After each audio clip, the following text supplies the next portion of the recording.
এটা দেখায় না। বিগ স্কাই থাইরিস্টার ভালো মন্দ যাচাই করার উপায় হলো মাল্টিমিটারের ওহম মোডে রেখে মাল্টিমিটারের রেড প্রপটা থাইরিস্টারের ক্যাথোড আর ব্ল্যাকটা অ্যানোডে যখন ধরবো তখন মেগা ওহমস ভ্যালু আসবে। মেগা ওহমস ভ্যালু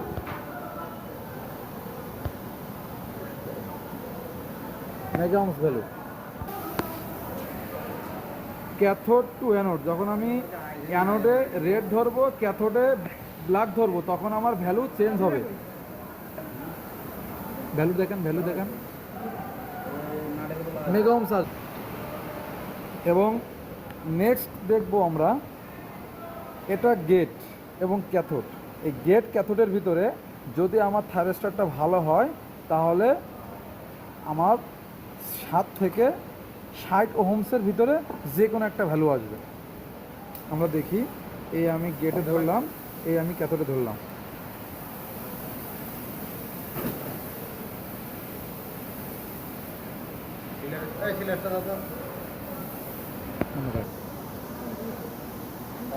বন্ধ করে দেখবো এই ডায়োডটা শর্ট হয়েছে কিনা। অ্যানোড টু ক্যাথোড আমরা ওহম মিটারে বার্জার মোডে রেখেছি, বার্জার মোডে। এখন আমরা অ্যানোড টু ক্যাথোড ধরলাম, ওপেন, মিটারে আমাদের ওপেন আছে, এবং ক্যাথোড টু অ্যানোড ধরলাম, মিটারে ওপেন আছে। তাহলে আমাদের এই থাইরিস্টারটা ভালো। পরবর্তীতে আমরা অ্যানোডে রেড প্রপ মাল্টিমিটারের এবং ক্যাথোডে ব্ল্যাক প্রপ দিব, সাথে গেটের সাথে একটা সুইচিং করব অ্যানোডে। তখন আমরা এই মিটারে একটা ভোল্টেজ পাবো। এই যে সুইচিংটা দেখেন, এই যে সুইচিং করছি, ভ্যালুটা